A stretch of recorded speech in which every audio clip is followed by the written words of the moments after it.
본 에피소드는 소재 특성상 다소 불쾌한 표현이 많이 등장합니다. 해당 소재가 불편하신 분들은 청취를 삼가해 주시길 바랍니다. 본 팟캐스트는 인터넷 검색을 토대로 만들어져 실제 사실과 다르거나 정확하지 않을 수 있습니다. 2019년 1월 7일 월요일 아소라장 16화 녹음 시작하겠습니다. 와!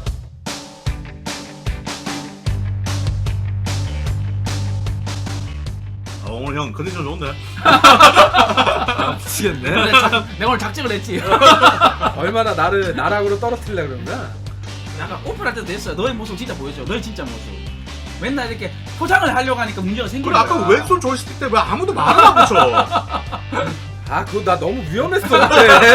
나 위험한 게 막 왔다 갔다 하는데 그걸 뭐 어떻게 해? 아니 그런 거는 그 가만히 있어야지. 나 그거 질렀으면 진짜 큰일 났어. 방송 그냥 끝났어 거기서. 그거는 우리가 안 지면 참 그럼 잘했어. 다행이었어 그거. 왜? 왼손잡이가 못해서. 야 우리 구해야 돼서도 조심하자. 큰일 난다. 이번엔 진짜 잘했어. 이건 진짜 위험하다. 왔다 갔다 하더라고 진짜. 방송? 나? 방송? 나? 야, 우리가 내려놓으라고 했지만 내려놓고 정도가 있지. 그건 아니야. 나도 바닥이야 그거. 지하로 또 들어가는 거지. 미친 거지 그거. 너 지금 뭘 어떻게 쓴 거야? 영혼을 갈아 넣었다니까 어제 저녁에. 새벽에 그냥 줄줄 써지더라. 내 손가락이 춤을 추더라. 야, 게임 특집 한다니까 그냥. 와, 내가 이렇게까지 검색이 필요 없을 줄 몰랐어. 이게 여기서 이제 소스 좀 따고. 아 이미 너무 갔는데 소스가. 제가 기억하는 가장 오래된 게임은 1987년 데이터 이스트에서 제작한 포켓걸입니다. 이게 오라시 게임을 굉장히 많이 만든 회사거든요. 그러니까 DE 적혀 있는 거. 그게 다 이거예요. 저는 이 게임을 실제로 오락실에서 봤는데 우리나라에서는 검열이 들어갔어요. 실제적으로 벗지는 않습니다. 뭘 보세요? 아마 속옷까지만 나오고 그 다음 이유는 안 나왔던 걸로 저는 기억하고 있습니다. 자, 원작은 그 뒤에도 나온다고? 그렇죠. 최초라고 해야 되나요? 사람들이 인식하기 시작한 건 대부분 이런 탈의 시스템이 들어간 게임들이에요. 마작도 있고 포커라든지 당구 같은. 그렇죠. 제가 듣기로는 이게 생각보다 난이도가 꽤 높았다고요.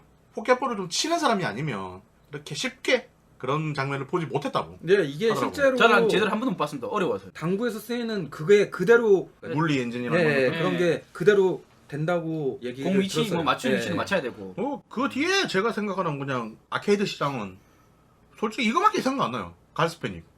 페닉도 너무 버전이 많죠. 예, 이제 땅 따먹기 게임이긴 한데 저도 이제 알 것 같아요. 네.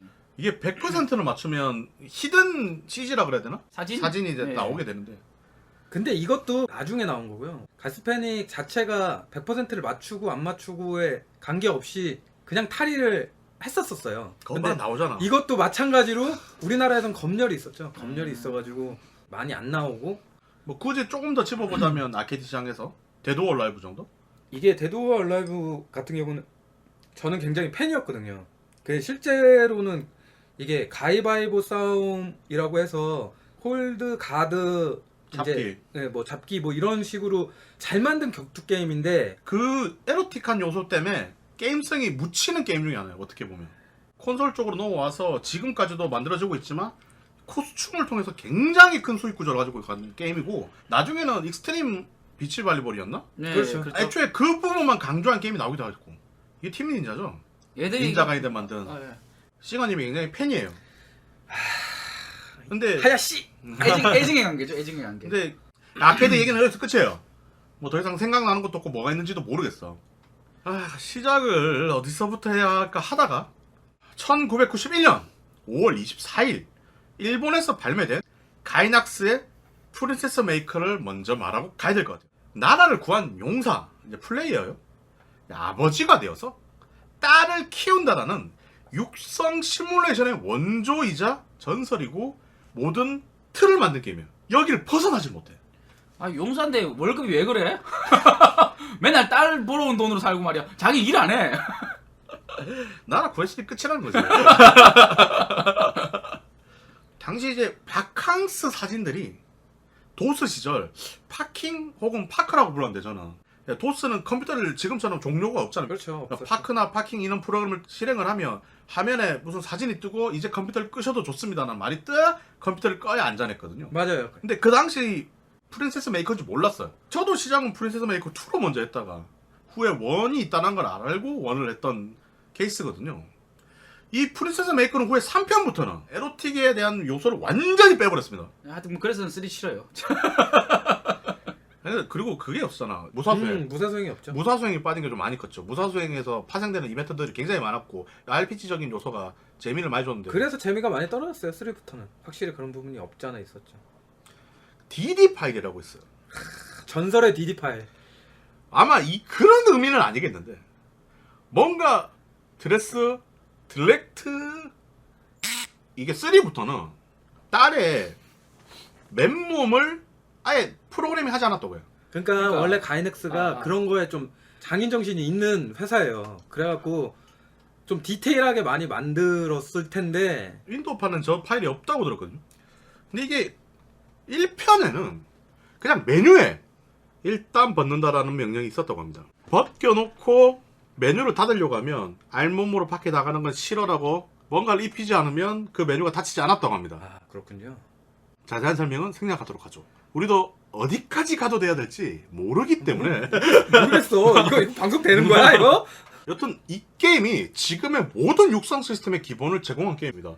페르소나의 육성 시스템도 이걸 벗어나지 못합니다. 그렇죠.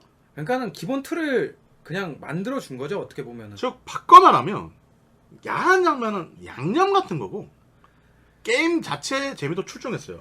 그리고 프린세스 메이커 때 1, 2는 굉장히 입에 담기도 힘들고 굉장히 좀 말하기도 어려운 만한 그런 엔딩들도 많았어요. 많았죠. 엄청 많았죠. 일러스트들도 그때는 상당한 것도 많았고 그럼요. 뭔가 이제 딸을 키운다는 느낌인데 그런 엔딩을 보면 어린 마음에 굉장한 제약감이 들기도 했어요. 그리고 1994년 5월 27일 유이왕과 더불어 코나미가 대기업이 될 수 있게 만들어준 도키메키 메모리얼이 발매합니다. 저는 솔직히 말해서 이 도키메키 메모리얼을 굉장히 좋아하기는 하는데 어떤 부분에서는 굉장히 싫어요. 그게 왜 그러냐면 코나미가 지금은 굉장히 악덕 기업으로 이미지가 높지만 이때 당시는 정말 돈남이었거든요. 엄청나게 도키메키 메모리얼을 우려먹는 그런 회사였기 때문에 왜냐하면 그 전까지는 양질의 게임들을 굉장히 많이 냈었던 코나미인데 도키메키 메모리얼로 돈맛을 안 이후로 굉장히 쉽게 가려는 그런 느낌이 많이 들었었어요. 정말 뽑은 만큼 뽑아먹고 안 뽑히니까 버려버린 대표적인 케이스죠. 그렇죠. 주인공이 학생이기 때문에 이 육성 시스템의 성격이 좀 강해요. 그러니까 그거는 아까 프린세스 메이커에서 따왔죠. 그렇죠. 그리고 학생들과 연애를 하게 되는 본격적인 미소녀 연애 시뮬레이션이라는 즉 미연시라는 단어를 사용하게 만든 기념비적인 작품입니다. 그렇죠. 그 전까지는 미연시라는 단어는 없었죠. 그 전에 뭐 92년에 발매해서 10만 장 이상이 팔린 엘프사의 동급세 1이 존재는 하지만 이건 나중에 언급하는 걸로. 예, 이건 어드벤처성이 더 강했어요. 그럼요. 그리고 이게 우리나라에서 이제 말씀하시지 두근두근 메모리얼 이런 식으로 이제 번역이 된 걸로 알고 있는데 이거는 그냥 일본어를 몰라도 RPG 게임처럼 그냥 했어요. 그래 동급생 얘기를 그냥 뭐 하고 가는 게 나을 것 같은 게 동급생 1의 시작이 길 가다가 여자 있으면 오셔서 뭐 그렇죠. 그런 게 거의 끝이었어요. 이제 엘프의 사장이자 시나리오 라이터인 히로타 마사토라는 사람이 있어요. 이 사람이 이제 타카이 마사키가 보내온 동급생 1의 그림을 보고 이런 그림으로 겨우 이런 게임을 만들기에는 그림을 그린 사람에게 신뢰다 라고 말하면서 각 히로인들에게 독자적인 스토리를 부여해서 게임의 퀄리티를 끌어올렸어요. 이게 정말 대단했다고 봐요, 저는. 왜냐하면은 물론 동급생을 제 나이 또래 사람들은 굉장히 많이 했을 거예요. 왜냐하면 그때 당시에 난파라는 이제 실행어로 동급생이라는 이름보다는 난파로 더 유명했었거든요. 그때 당시 PC통신에서 굉장히 시나리오가 좋다는 소문이 많이 돌았었어요. 재밌다고. 그 약겜의 판도를 바꾼 게임이에요. 동급생 1이. 히로타 마사토라는 사람이 글을 또 굉장히 잘 써요. 재밌었어요. 와, 진짜 재밌었어요. 진짜 잘 써요. 진짜 재밌었어요. 그러니까 중간중간에 패러디 요소나 코믹 요소 들어가면서 굉장히 흥미진진하고 단순히 야한 게임이 아니구나라는 생각을 가지게 만들어준 사실 이런 게 발전해서 가장 크게 히트된 게 페르소나죠. 동급생 1이 또 동시에 여러 명을 공략하는 게 가능했다고 합니다. 페르소나 무조건 가능해. 이것도 그때 이슈가 됐던 게 친구 사이인 미사와 미호, 자매인 마코와 아코 등 동시 공략이 안 돼요. 안 됐죠. 그건 당연히 안 되지. 근데 위험하지. 이게 이때는 굉장히 독특한 거였어요. 근데 이게 되게 위험하지. 웃겼던 게 뭐냐면요. 동시 공략이 안 되긴 안 되는데 동시 공략을 어느 정도는 해줘야 돼요. 왜냐하면 그러니까 실제 연애도 그렇잖아. 네, 그러니까 이거를 둘 다 공략을 안 하면 이벤트가 일어나질 않는 경우가 굉장히 많았어요. 이게 옆에 친구나 형제가 이 사람에 대해서 좋게 이야기하는 거에 이미지도 굉장히 크기 때문에 그럼요. 그런 그게- 요소까지 집어넣은 것 같아요. 여담으로 동급생보다는 연상 여자가 더 많이 나왔던 겁니다. 그렇죠. 아, 레이코 선생님 좋은데. 안 해봤다며. 동물생을 해봤어. 딴 건 다 안 해봤지만. 나도 몰라. 그냥 후에 이제 게임 자체의 완성도가 높다 보니까 그런 야한 장면들, 에로틱한 요소를 모두 삭제해서 모든 연령이 즐길 수 있게 되는 일명 전 연령판이 나온 게임이기도 합니다. 그게 오히려 또 좋은 부분도 있기는 했어요. 그때 이 동급생에서도 이제 호감도나 시스템이 존재했기 때문에 네, 있죠. 있었죠. 이런 것들이 이제 그 후에 모든 게임들한테 영향을 줘요. 그리고 그걸 그때 그러니까 동급생 1은 이제 약간 물고만 같은 느낌이고 중국의 능력치와 영향을 받아서 대상 캐릭터가 생기고 이런 거에 모든 틀을 다 짜놓은 게 도키메키 메모리였습니다. 예. 그냥 완성도가 굉장히 높았어요. 도키메키 메모리. 두근두근. 그렇죠. 이게 오랜 기간 또 데이트를 안 해주면 폭탄이 생겨. 그러니까 그 여자가 나한테 바람 맞고 나서 딴 데 가서 내 욕을 하고 다닌다라는 생각으로 가지시면 돼요. 그래서 설정이 그렇죠. 네. 예. 그러니까 이게 되게 치밀하게 짰어야 돼요. 그 전에 이렇게까지 신경 쓸 필요가 없었거든. 그저 정말 쉬웠다니까? 그냥 정해진 시간에 거기에 가면 그냥 끝났어요. 모든 게. 그러면 자동적으로 그냥 애정도가 올라갔죠.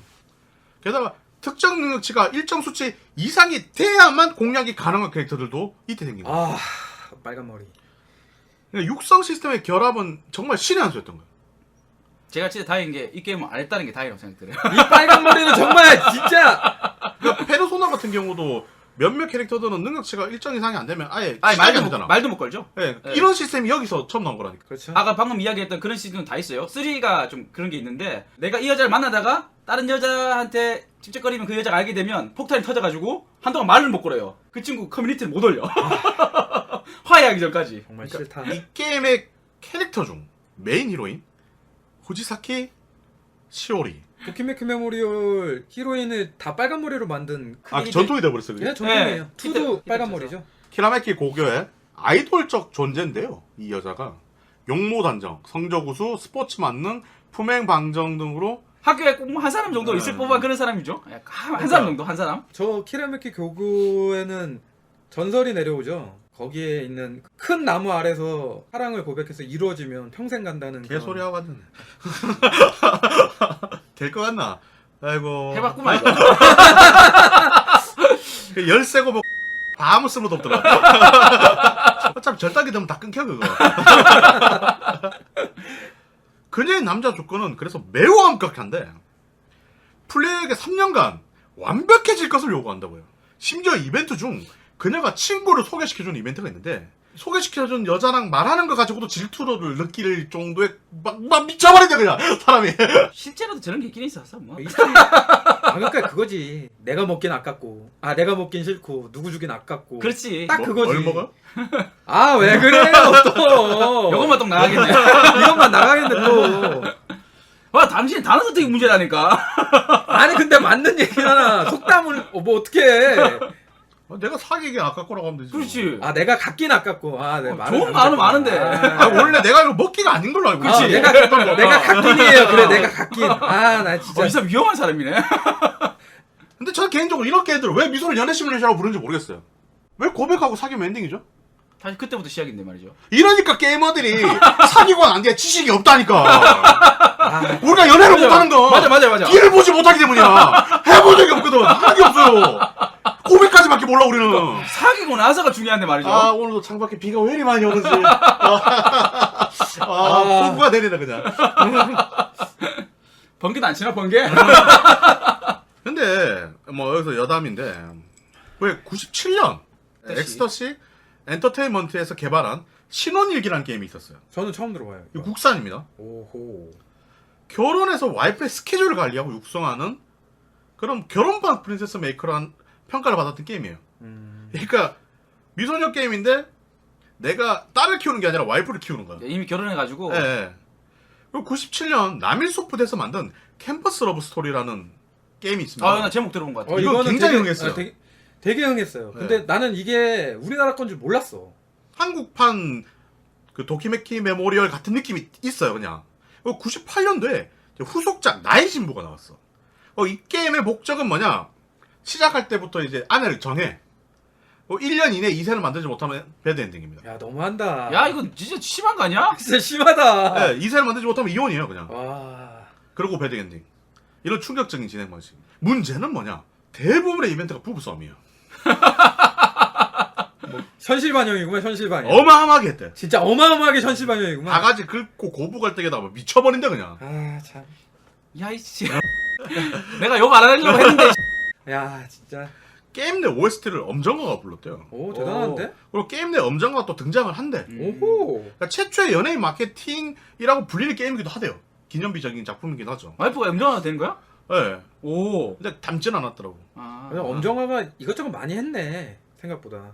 뭐 당연히 여러분이 기대하는 그런 이벤트는 전혀 나오지 않습니다. 야 이제를 만들어야 되는데? 황새가 물어다 주는 거야. 그렇지. 뭐 해보진 않았지만 평가에 의하면 그래 견우는 현실이야 라는 말만 남겼다고 너무 합니다. 현실적으로 만들면 팔리나 이게. 결국- 원래 판타지가 필요한데. 그래서 그 회사는 망했고요.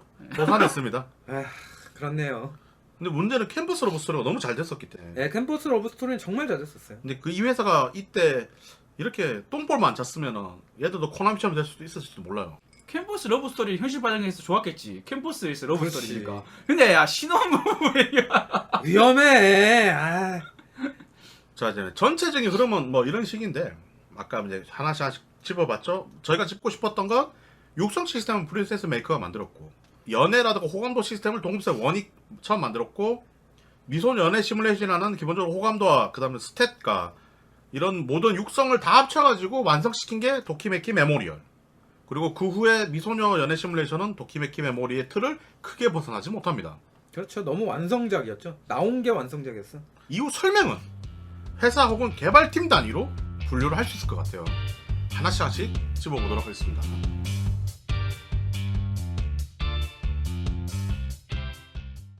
엘프는 역사적인 회사야. 정말 역사적인 회사지. 네, 시작은 엘프입니다.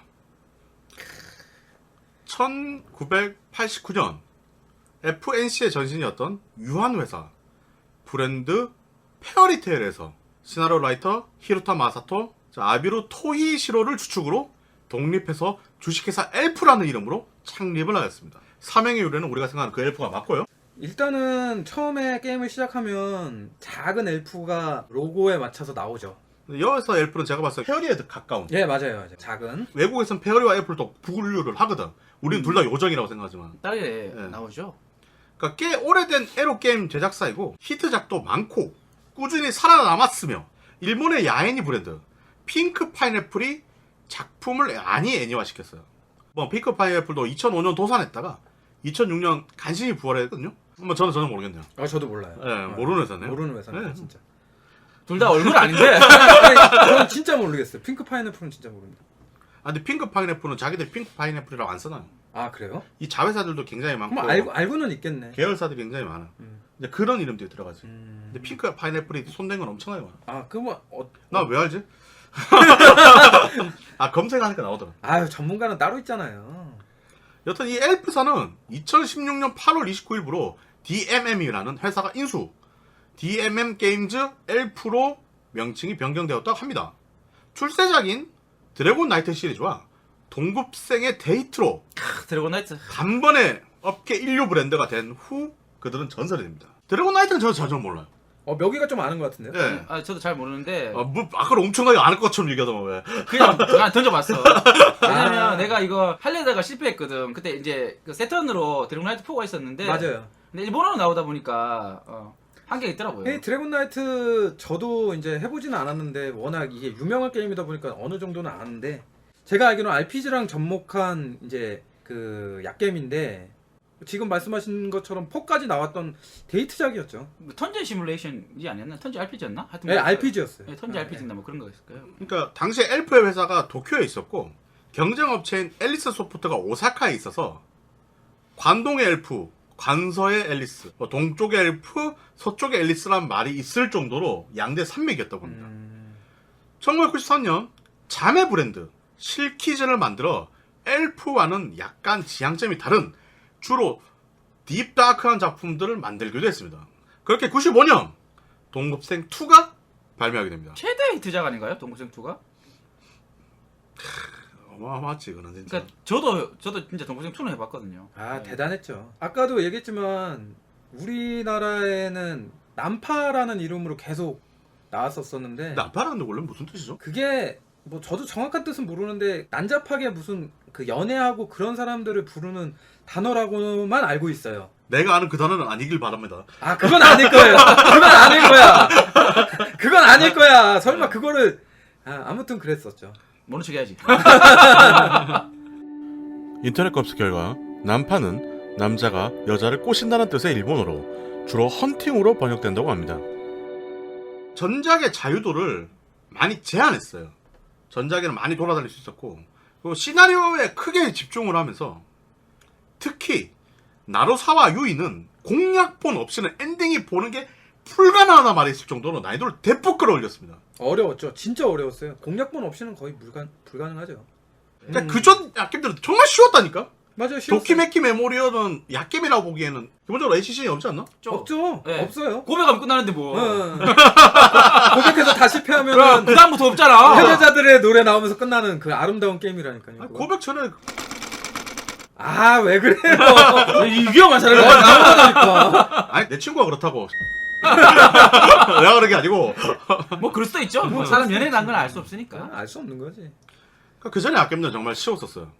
이때부터는 난이도가 확실히 올라갔고 사람들의 도전 욕구를 자극하기 시작한 거예요. 오히려 더 재밌어졌어요. 동급생 2의 시나리오 라이터는 히로타 마사토, 엘프의 창립자이자 초대 사장입니다. 정말 군더더기 없는 문장 속의 개그와 패러디, 그 안에 녹아있는 감동. 국내에서는 근데 원화가인 타케이 마사키를 많이들 떠올리는데 와, 이 시나리오 이 작가도 개수입니다 진짜. 초창기 엘프의 대표작들은 전부 다 이 사람이 끌어올린 거예요. 근데 2000년대 초반에 업계에서 완전히 은퇴했다고 하네요. 후에 PC게임 매거진 1999년 8월호에 이 게임이 브로그로 나온 적이 있습니다. 맞아요. 줬던 거 기억나요. 전 솔직히 이 버전을 먼저 했어요. 진짜입니다. 이때 처음 해봤어요. 믿어드리겠습니다. 근데 이게 한국 확장판인가 한글 확장판인가 뭐 그런 식으로 이름이 나왔을 거야 아마. 버전이 조금씩 다르긴 한데 뭐 HC는 전부 다 삭제된 게임이죠. 전 연령 버전입니다. 근데 HCN 이벤트가 없으면 공략이 안 되는 애들이 있어요. 원에서도 있었죠. 그러니까는 동급생 1과 동급생 2에서 HCN이 여러 번 되는 캐릭터들이 있어요. 그러니까 원래는 기본적으로는 맨 마지막에 감정이 고조되면서 엔딩 부분에서 HCN이 나오는데 동급생 1도 그렇고 동급생 2도 그렇고 제가 기억하기론 HCN을 계속 반복해서 할 수 있는 캐릭터들이 있었어요. 아마 그 캐릭터들이 HCN이 있어야지만 공략이 됐었을 겁니다. 그리고 HCN으로 시작하는 캐릭터가 있다든가 HCN이 중심이 되는 캐릭터가 있는데 그러니까 지금 말씀하신 그 이야기인 것 네, 같아요. 맞습니다. 그런 네. 캐릭터가 아예 나오지도 않는데요. 그래서 사람들이 이 버전을 모범생 버전이라고 부른대요. 아니 뭐야 이게? 이따위 걸 왜 내라는 거야? 장난해? 씨. 하여튼 그래도 재밌었어요. 시나리오가 워낙 워낙 재밌었어요. 좋으니까. 진짜 재밌었어요. 당시 로컬라이징화가 대세였던 시절이라 모든 캐릭터의 명칭이 한글화되었으며 이것은 슬램덩크만 봐도 잘 알 수 있어요. 저 서태웅 강백호. 네, 98년도에 한글 버전이 처음에 나왔어요. 번들 나오기 전에 서울 용산역 앞에서 게임상에 등장하는 교복으로 코스프레를 하고 행사를 진행한 시대를 앞서간 게임이기도 합니다. 대단하다. 이건 사진으로 봤어요. 네. 실제 사진도 있어요. 검색하면 남아있어요. 나와요. 네. 근데 너무 앞서갔죠. 이때는 전혀 이슈가 되지 않았어요. 왜냐하면 사람들이 잘 몰랐어요. 솔직히 말하면. 지금은 근데 이게 기본이잖아 요즘. 예, 기본이죠. 이렇게 하면 이제는 뭐. 용과 같이만 봐도 지금 뭐 AV 배우들이 기본적으로 와서 홍보를 해주잖아요. 네 맞아요. 그리고 요즘 또 그런 코스프레 팀도 전문적으로 또 따로 있고. 그렇죠. 요즘에는 자기들끼리 뭉쳐가지고 이제 수가 많은 걸 알아요. 팀도 많고. 당시 정식 버전과는 다르게 일본 무삭제 버전의 한글화가 이루어져 PC 통신으로 퍼져 나갔으며 제가 그때는 매우 어렸기 때문에 그때는 리지한다고 바빴어요. 리니지만 하진 않았겠지. 저때 바빴는데. 야 리니지 자동으로 돌려놓고. 그때는 그런 게 없었다니까. 에이 나도 리니지 했어. 저때 저 초등학생 때인데 의외로 100% 번역가는 2년이 없다가 2009년에 들어 윈도우 버전이 100% 번역을 이뤘다고 합니다. 맞아요. 중간에 도스 부분은 좀 깨지는 게 있었어요. 후에 한국 마이크로소프트가 윈도우 7 발표회에서 우리는 XP 호환 모드가 있고 그 호환 모드를 보여주기 위해 시연회에서 XP 버전의 게임을 시연했는데 그때 화면에 나온 것이 동급생 2. 야, 마이크로소프트 대단하네. 물론 1996년 OVA판으로 애니메이션이 나왔고 이노우의 키코코를 필두로 이건 설명해야 되는 거 아니야? 이노우의 키코코는 이거는 설명해야죠. 대표적으로 오나이 여신님의 베르단디 역할을 하셨던 분입니다. 17세 교회 창시자이고 그 많은 성우들이 17세 교회 가입해서 활동하고 있습니다. 이 사람들의 특징은 나이를 설명할 때 오늘 연세가 되게 좀 17 플러스 4652일 뭐 이런 식으로 설명을 하는 특징이 있습니다. 말이 많이 갔는데 진짜 이 성우분은 마인드도 좋으시고 자기 이제 프로의식도 굉장히 강하시고 아직도 활동 안 하시면서 성우 쪽에서는 대선배님이시고 멋진 분이야, 진짜. 그 후 95년 유작 등 성인용 전통 어드벤처 게임을 제작하기도 하고 여러 가지 시도를 많이 한 회사라고 합니다. 전 유작을 전혀 몰라요. 유작.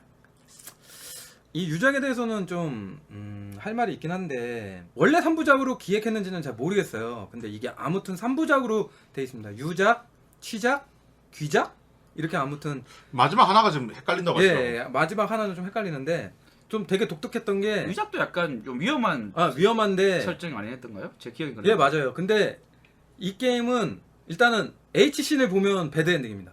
망게임이네. 후속 게임이 하는 게. 그러니까 기존 야한 게임들은 그 야한 장면을 보기 위해서 게임을 그게 했다면 약간 스릴러와 공포가 예, 맞아요. 있어서 그래요. 네. 네. 저는 이 게임을 전혀 기대 안 하고 맨 처음엔 그냥 오마케만 봤었어요. 처음에 오마케만 몇 살일 봤는데 때죠?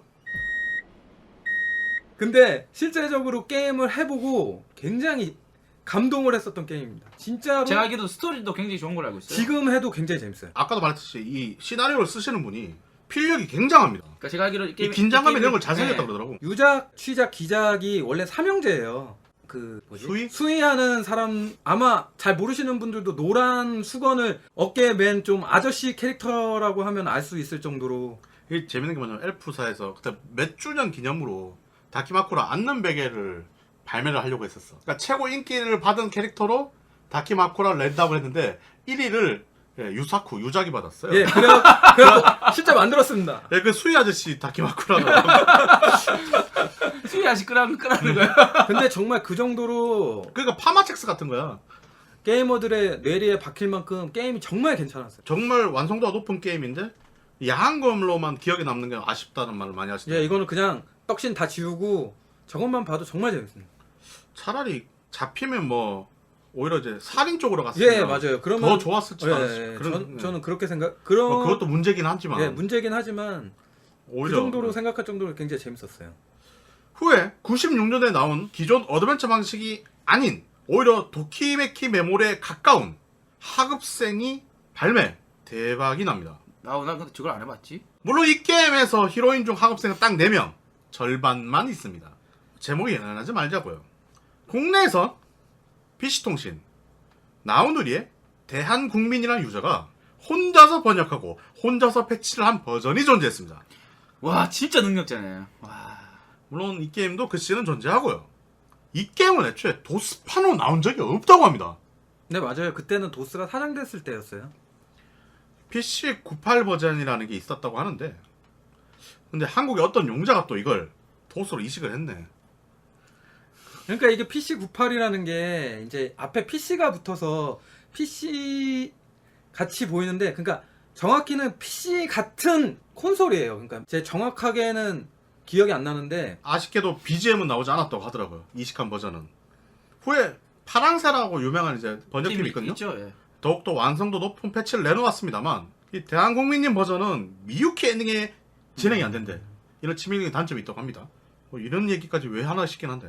뭐 이 엘프사는 90년대 후반 원화가였던 요코다 마모루, 타케이 마사키 등이 속속 빠져나가고 2000년대에 간판 시나리오 작가인 히로타 마사토까지 퇴사하면서 몰락의 길을 걷게 됩니다. 뭐 중심들이 다 빠져버리니까. 그러니까 이 하급생 같은 경우는 저 같은 경우는 이제 세턴으로 처음에 그 접했었거든요.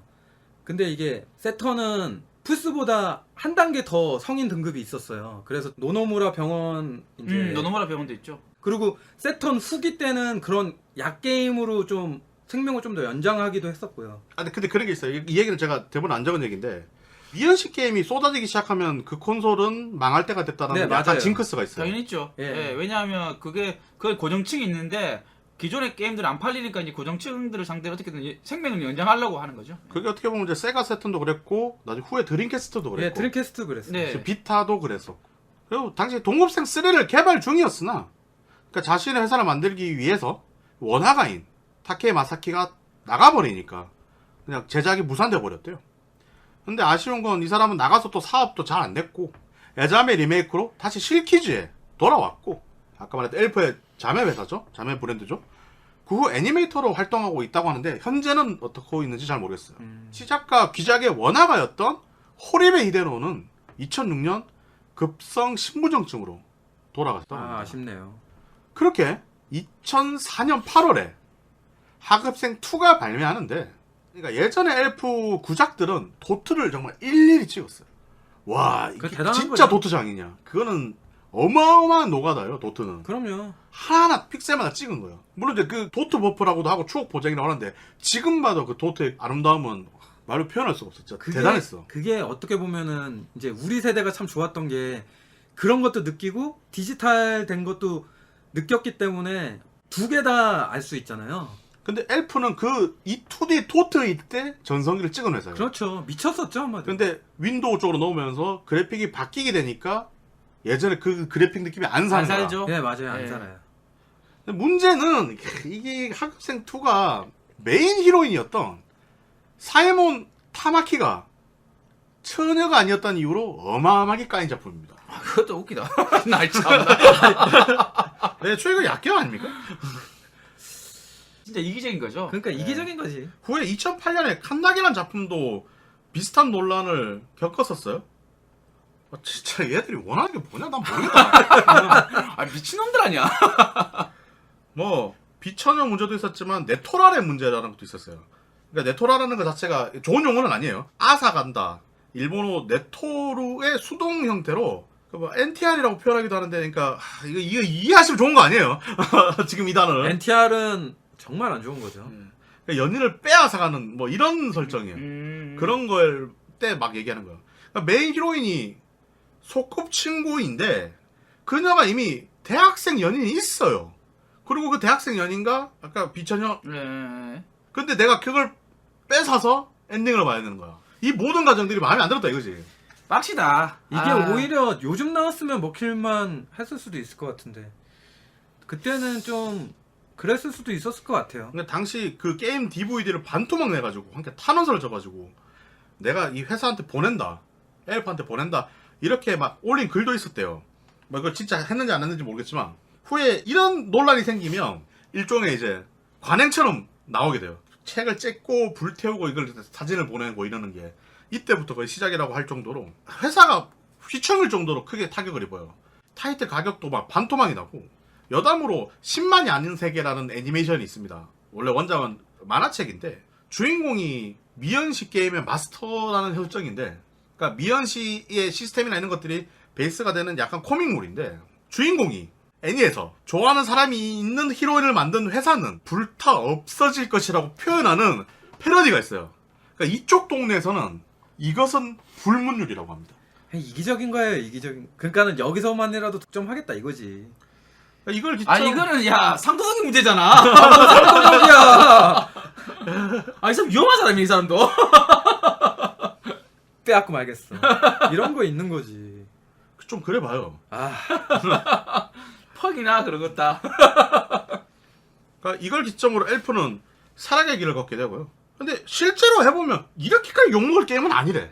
그 자연스럽게 원래 헤어질 그런 상황이니까. 그때 막 사람들 평가가 메인 히로인이 뭐 어장관리를 했니, 쟤가 뭐 나쁜 애니 막 이런 얘기가 있었는데 실제 게임은 전혀 그런 내용이 아니라고 그러니까 하더라고요. 이거는 결국은 여론이 문제인 거죠. 그러니까 이후 구작들의 리메이크로 연명을 하다가 2014년에 사내 불화로 대규모의 인력이 퇴사하고 실키즈 플러스라는 회사를 또 창업하고 그런 식으로 해서 엘프가 끝나나 했는데 2016년 이제 DMM 산하로 들어가게 된대요. 후에 동급생 어나더 월드라는 카드 배틀 게임이 나오기도 했고 지금은 뭐 드래곤 나이트 5를 개발 중이라고 하는데 이건 좀 기대되네요. 이게 몇 년 전의 얘기라 실제로 진행이 되고 있는지는 모르겠어요.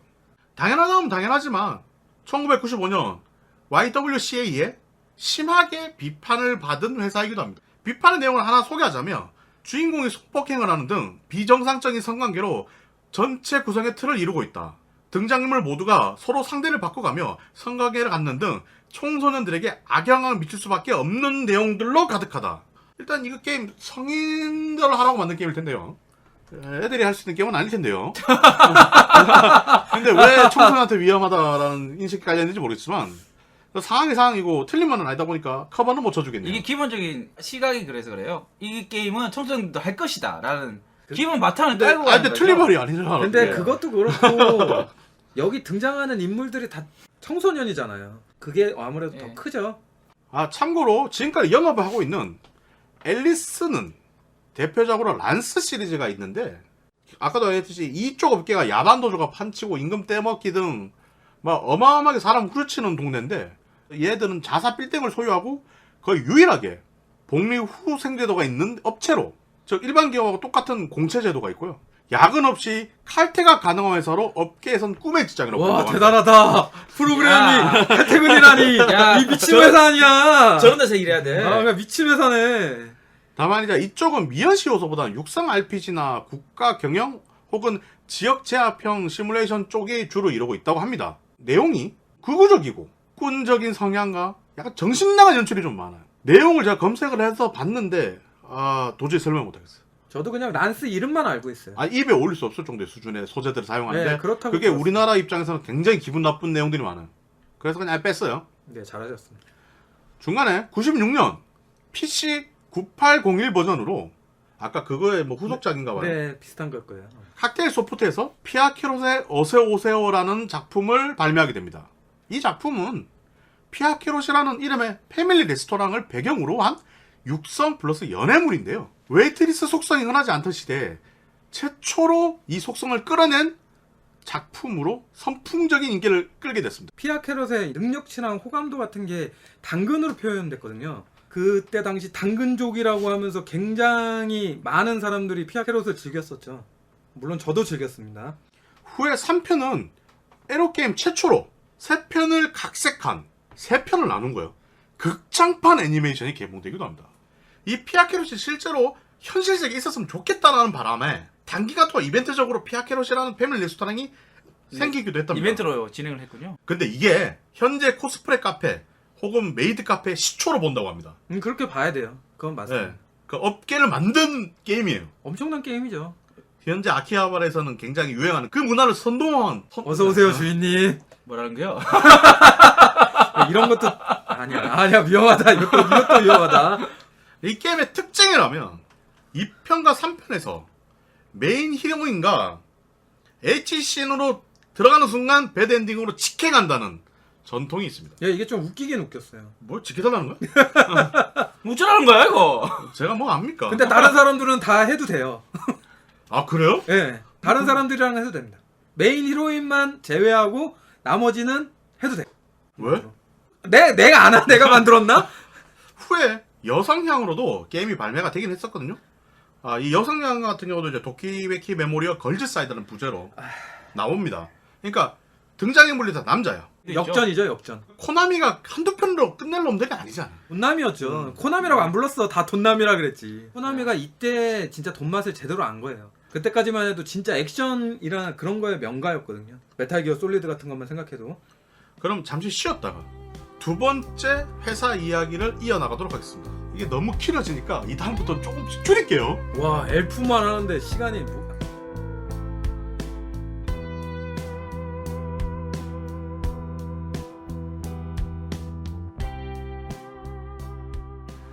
두 번째는 리프입니다.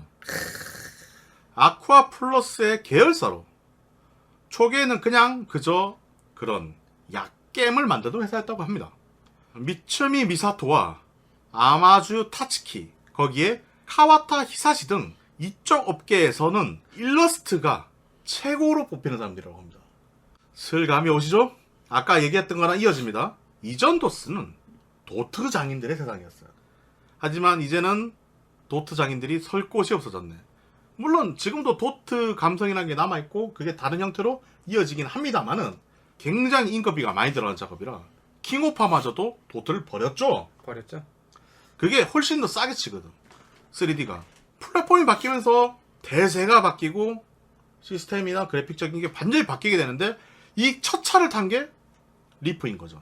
뭐 97년 5월 23일 타카하시 타치야가 기획 각본을 맡은 투하타는 게임으로 이 업계의 판도를 바꾸게 됩니다.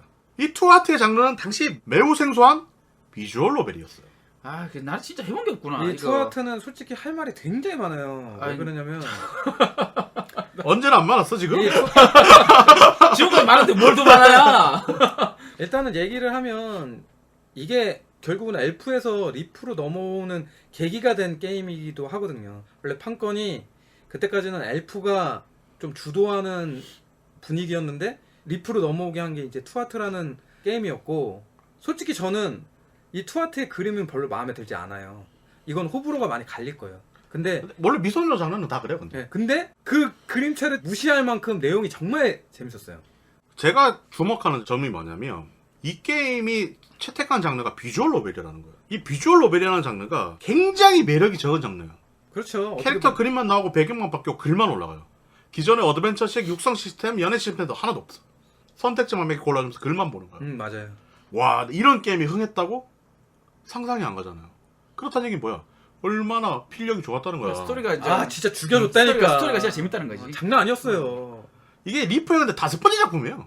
시즈쿠 키즈하토를 더불어 리프사의 비주얼 노벨로서는 3번째 작품인데, 원래 그 전에 시즈쿠와 키즈하토 같은 경우는 페르소나 1, 2처럼 분위기가 굉장히 어두웠다고 합니다. 네 맞아요. 좀 어두운 장르를 많이 했었어요. 물론 이제 언더 쪽에서는 입소문을 타고 많은 인기를 얻고 있었는데, 뭐 이것도 근데 약간 표절 원한이 좀 있어요. 이 작품들은. 근데 세 번째 투아트에서 페르소나처럼 학원물로 배경을 옮겨버려요. 대박이었어. 학원이 진짜. 답이네. 진짜 대박이었어요. 이건 학원물이 진짜. 답이야, 내가 진짜 봤을 때. 최고였어요. 최고. 아까 말했듯이 육성 시스템 없고 연애 이런 것도 없고 말 그대로 글만 올라오는 거예요. 이게 근데 더 무서운 게 뭐냐면 이 게임에서 아까 말했던 이제 웨이트리스 속성 같은 거요. 소꿉친구, 재벌가 딸, 초능력자, 격투가, 메이드 로봇 등 로봇. 남자의 로망 로봇. 그래서 페르소나 3가 대박 친 거예요. 그런 거지. 아니 근데 지금 생각해봐요. 로봇인데 다- 메이드야. 아니, 거기다 아니, 주인공만 최고지. 좋아해. 아니, 주인공만 좋아해. 지금 말했던 게 다 매치되지 않아요? 페르소나랑? 그렇지. 그러니까 페르소나가 이 요소들을 모두 다 갖다 붙였어. 그러니까 후에 미연식 캐릭터의 클리셰를 만든 작품입니다. 그렇지, 그렇지. 어. 정말 대단한 작품이죠. 말해줘 소꿉친구 무조건 나와줘야지 그래. 네. 그러니까 재벌 딸도 나와줘야지. 아 이거는 아니면 이사장 딸이나. 아, 이- 그렇지, 그렇지. 이 게임은 해줘야 돼. 이 게임은 정말 해줘야 돼. 다 나오는구나. 그리고 뭐 격투가 속성을 가진 애도 꼭 어, 있어. 다 아니면 나오지. 격투가 아니더라도 운동소녀 어. 나와줘야 되고 막 이런 모든 걸 만드는 게임이에요. 육성 시스템을 만든 게 프린세스 메이커. 미연 씨 장르를 확립한 게 도키메키. 도키 메모리얼. 그리고 이 캐릭터들의 모든 속성을 부여한 게 투아트예요. 투아트. 네. 거기에 반장은 안경을 끼고 따은 머리에 친데레라는 공식을 만든 게임입니다. 반장은 이 속성을 벗어나지 못해. 안 들어간 요소가 너무 많아. 게임의 장르 특성상 선택지만 잘 고르면 되기 때문에 난이도가 그렇게 높진 않아요. 쉽진 않아요. 아니면 그 선택지만 공략으로 따라 뽑으면 되기 때문에 공략의 양도 그렇게 길지가 않아요.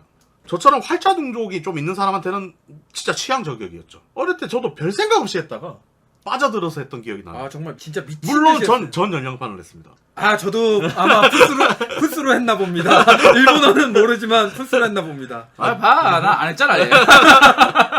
글 자체가 청춘 소설 읽듯이 잘 흘러갔어요. 중간중간에 나오는 BGM과 배경음과 캐릭터 일러스트라든가 이런 게 너무 조화가 잘 됐던 잘 그런 됐었어요. 작품인데 진짜. 후에 굉장히 높은 수준으로 99년에 애니메이션화가 됩니다. 에로게임을 원작으로 한 애니메이션이 처음으로 당당히 TV판 애니메이션 양지로 나와 크게 성공한 작품이에요. 이것을 시작으로 2003년부터는 에로게임을 원작으로 한 애니메이션이 쏟아졌고 지금은 그 판도가 라이트 노벨로 넘어간 거예요. 그러니까 이때부터 에로게임 원작의 애니메이션이 쏟아지기 시작합니다. 괜찮은 소스는 거의 다 이동돼 있었다는 거죠. 그렇죠. 그만큼 인재가 여기에 몰려 있었어요. 이 시장에. HC는 분명히 존재했습니다. 있었다고 하더라고. 난 모르겠는데. 있었죠. 아 그런가 봐요. 이런 걸 전부 몇 번 했구만. 이런 걸 모두 빼도 어마어마한 완성도를 보였다는 거죠, 이 게임이. 물론 당연히 애니메이션에서 여러분이 기대하는 그런 건 안 나옵니다. 아, 나올 수가 전연령판 예, 기준이거든요. 나올 수가 나와요. 없죠. 나오면 이게 장사가 안 돼. 실제 콘솔 버전을 이식하면서 전 연령판이 나왔어요. 그렇죠. 그 둘만의 오붓한 시간을 보냈다 이렇게 하면서 끝나는 거야. 그러니까 오히려 그리고 이때부터 그냥 HCN을 빼라. 오히려 게임의 전체적인 명성이나 이런 것들을 깎아먹는다는 평이 생기기 시작하는 거예요. 그래서 제가 알기로는 아마 투아트 2는 그냥 바로 나왔던 걸로 기억을 하는데 그 정확하지는 않거든요. 당시 하이텔에서 애니메이트라는 동호회 같은 게 있어. 1화가 애니메이션 1화가 3일 만에 올라왔어요. 이 실시간 공유 배포의 시작인 작품이에요. 지금이야 뭐 NG 플러스라든가 이런 업체를 통해서 서비스를 해주잖아요. 근데 그 당시 그런 개념도 없었고. 볼 수가 없었죠. 예. 그리고 그 애니메이트라는 동호회는 최초로 저작권 침해 자료 공유를 자체로 규제하는 등 많은 이슈를 남긴 작품입니다. 물론 뭐 표절 논란과 2차 창작 규제를 했다가 투아트 2 뗀 걸로 알고 있어요. 그러니까 그런 거지. 우리 거 2차 창작하지 마 뭐 이런 거. 말도 안 되는 소리지 그게 지금 장난해. 근데 그건 진짜 말도 안 되고 사실 그게 세계관을 또 넓히는 또 하나의 요소가 되거든요. 이게 왜냐면 물론 이제 2차 창작은 저작권 위반이긴 한데 게임 방송처럼 이게 아까 앞서 말했던 그 두 작품은 2차 창작으로 입소문을 타서 유명해진 회사거든요. 이 회사가 그 덕을 본 회사라는 거야. 2차 창작으로. 그러니까 2차 창작 얘기가 나와서 아닙니다. 또 스타워즈까지 가면 너무 많이 가요. 아 스타워즈도 나와요. 아 그래요? 실제로 일본은 이런 2차 창작의 순기능을 좀 더 인정하는 분위기거든요. 아까 말씀하려고 했었던 게 스타워즈 같은 경우는 이 조지 루카스가 약간 허세가 좀 있는 사람이에요. 그 자기가 인정한 것만 인정하겠다고 했었죠. 그래갖고 팬들이 오 이게 이런 복선이었나요 하면은 한 3초 생각하다가 그걸 알아챘어? 막 이런 사람이거든요. 어떤 거 만들어 붙이는 거지 지금. 근데 그게 진짜 재밌었어요. 근데 어떻게 보면. 그러다 보니까 스타워즈의 세계관을 엄청나게 팬들이 높였죠. 채워줬어요. 그런 게 많다니까요. 쿠토리 신화는 러브크래프트가 쓴 그 부분은 그렇게 많지 않아요. 이 사람이 요절을 했기 때문에. 근데 후배 작가들이 쿠토리 신화를 그 사람이 썼던 걸 세계관을 가지고 새로운 신들을 등장시키고 이래서 확장을 시킨 거예요. 후에 스타워즈 같은 경우는 팬들이 만들었던 소설도 단계를 나눠요. 공식 인증, 그 다음에 뭐 비공식 인증, 쩌리 뭐 이런 식으로. 그러니까 거기도 그렇게 세계관을 이렇게 넓혀가는 거죠. 근데 다양한 이야기가 나오니까. 그 높은 창작물은 후에 영화에서 반영이 되기도 했습니다. 근데 지금은 디즈니에서 다 막았죠. 그러니까 디즈니가 2차 창작을 막아놨거든요. 네, 그래서 막아놨죠. 많은 디즈니- 스타워즈 네. 팬들의 비판을 받고 있어요. 디즈니는 그런 거에 좀 민감한 회사라. 98년 5월 1일 역사적인 화이트 앨범이 발매됩니다. 저는 안 해봤습니다 이거. 아 저도 해보진 않았어요. 네. 소문은 너무 많이 들어. 아, 소문은 많이 들었죠. 이쪽 세계에서 부르는 이름은 백색마약입니다. 화이트 앨범 나 그 비틀즈밖에 모르는데. 아 그래. 자 검색하니까 비틀즈 나오더라. 당연하지. 맞아. 비틀즈가 더 유명하니까. 그 못 이기지. 비틀즈 어떻게 이겨? 잘 모르겠어요. 그러니까 대표적인 중독성이 강한 미연식 게임이에요. 전작과 다르게 비주얼 노벨이 아닙니다. 일주일간의 스케줄을 미리 짜고 그에 따라 이벤트가 발생하는 어드벤처 느낌의 게임이에요. 시즈쿠 키즈하토가 2차 창작으로 입소문을 타서 회사가 커졌고 투아토로 대박이 났어요. 근데 화이트 앨범으로 홈런을 쳐버렸네. 현역 신인 아이돌 모리카와 유키와 고등학교 시절부터 연인이었던 대학생 주인공 후지 죄송합니다. 보시면 나오네. 대학생 주인공 후지 토우야. 그러니까 처음부터 이 둘은 연인이라는 설정인 거예요. 근데 하지만 이제 둘이 이제 여자 쪽이 이 아이돌 가수다 보니까 문제가 많겠죠. 네. 근데 바쁜 스케줄 속에서 둘은 시련을 겪게 되고 그리고 왜 주인공 주위에는 그렇게 매력적인 여자들이 또 많은지. 원래 임자 있는 남자들한테 여자가 꼬이기 그게 마련이에요. 왜 그런 줄 알아? 위에 언급한 본격적인 NTR 게임입니다. 그러니까 이게 이제 그만큼 시대가 변했다는 뭐 그렇게 많이 변하지도 않았네. 당시 아까 말했던 이제 하이텔 애니메이션 동호회 애니메이트의 시샵이던 이 시샵이라는 단어 진짜 오랜만에 든다. 와 시샵이래. 시샵이라 이 단어 진짜 오랜만에 든다. 와. 요즘으로 치면 이걸 뭐라고 해야 될까요? 운영자 뭐 이런 거라고 얘기해야 되나? 카페장 관리자? 같은- 그렇지 뭐 그렇지, 그런 그런 거지. 카페 매니저 뭐. 예, 카페 매니저 이런 거죠. 실루엣이라는 사람이 있었어요. 이 사람이 백색 마약이라는 명칭을 붙여줬어요. 실루엣이라는 사람 얘기를 좀 길게 할 것 같은데 왜냐면 이런 사람은 나 꼭 소개시켜주거든. 이 사람이 동급생투와 유작 공략본을 작성한 사람이에요. 그래서 유작의 인기도를 올리고 인지도를 올리는데 크게 기여한 사람입니다. 참고로 그 공략본을 작성할 당시 이 사람은 중학생이었습니다. 진짜. 야 유작은 진짜 센데. 아, 이 사람이 난 하나만 네. 더 얘기할게 하나만. 유작 진짜 센데. 아까 얘기했죠? 한글로 들어왔던 동급생 2는요. H씬을 겪지 않으면 엔딩이 안 나오고 진행이 안 되는 캐릭터들이 다소 존재했습니다. 이 사람 공략본을 만들었다고 하네요. 여기까지만 하도록 하겠습니다. 아 위험한데. 나는 유작은 공략본 없이 깼는데 그게 더 재밌어. 놀라운 것은 지금은 ST란 닉네임으로 작곡가로 활동하고 있어요. 오 대단하네.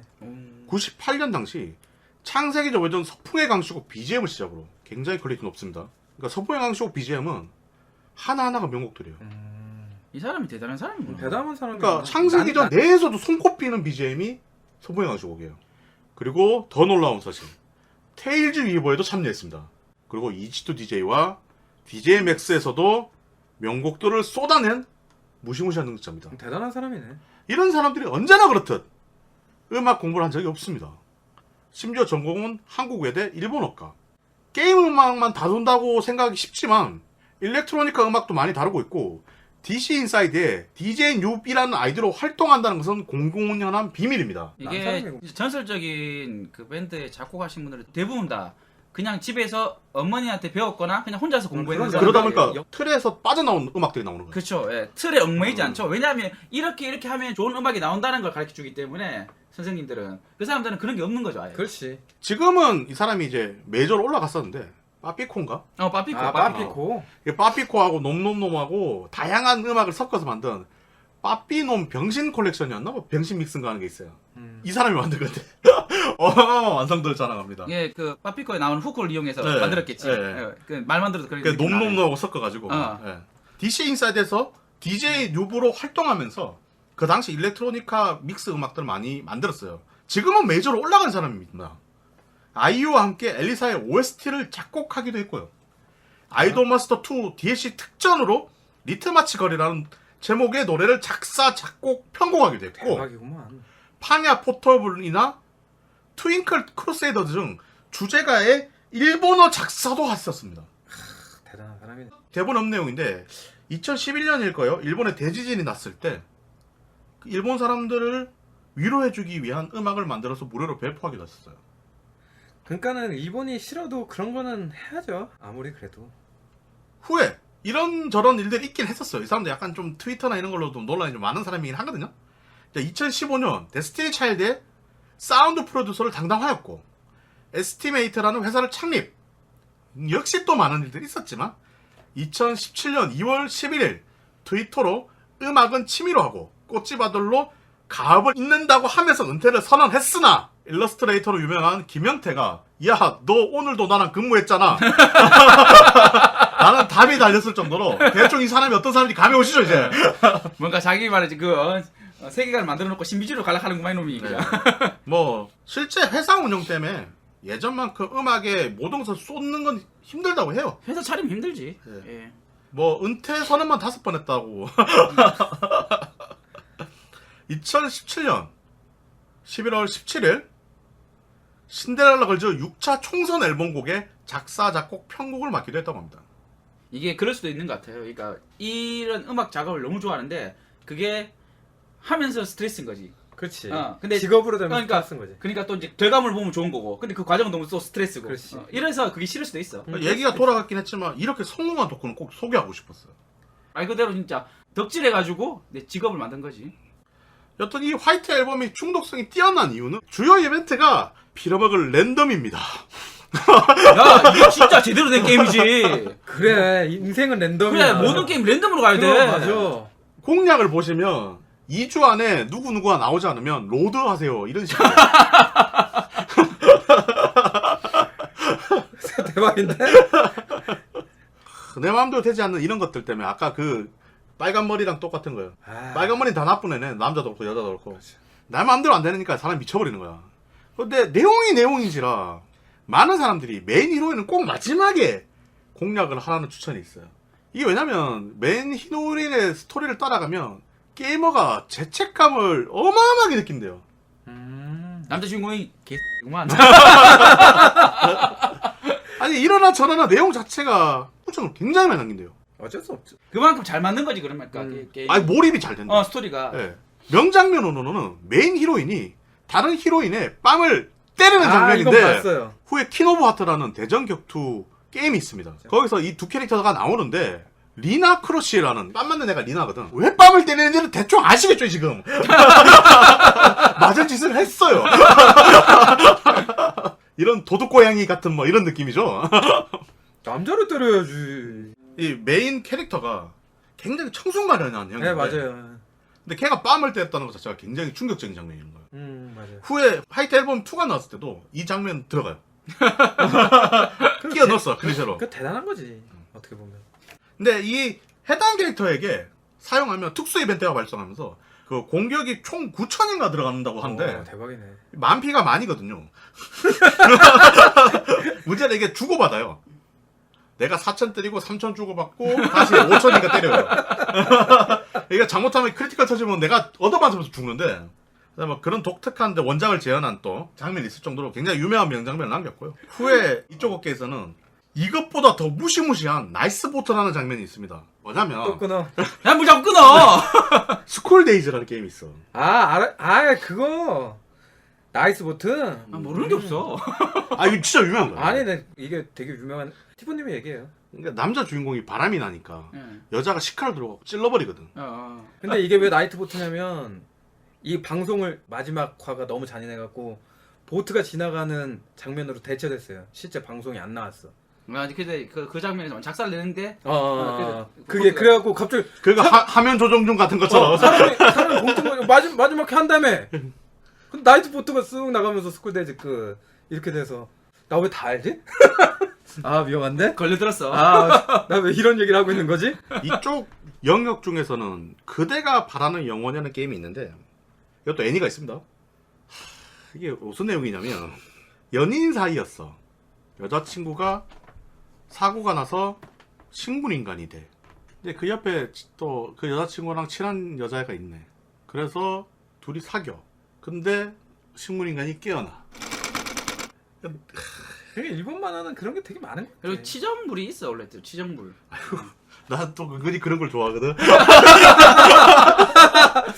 그래 모두 다 망해라 이런 느낌 좋아하는데 아니, 오늘부터 이 사람들, 두 사람들하고 아치란다고.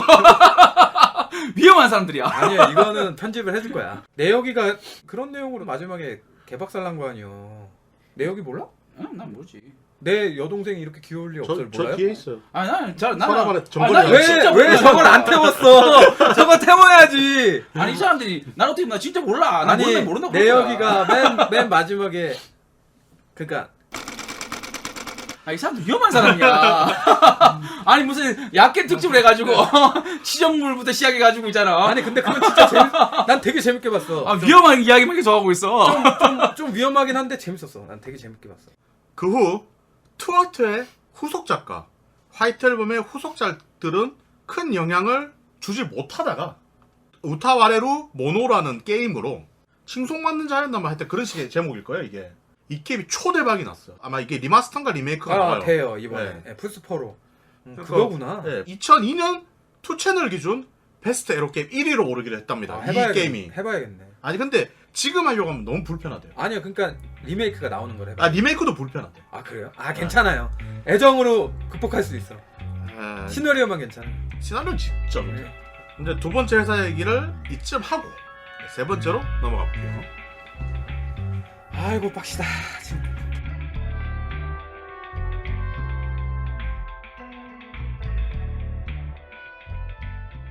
자, 세 번째 바로 키입니다. 이제부터는 진짜 짧게 할 겁니다.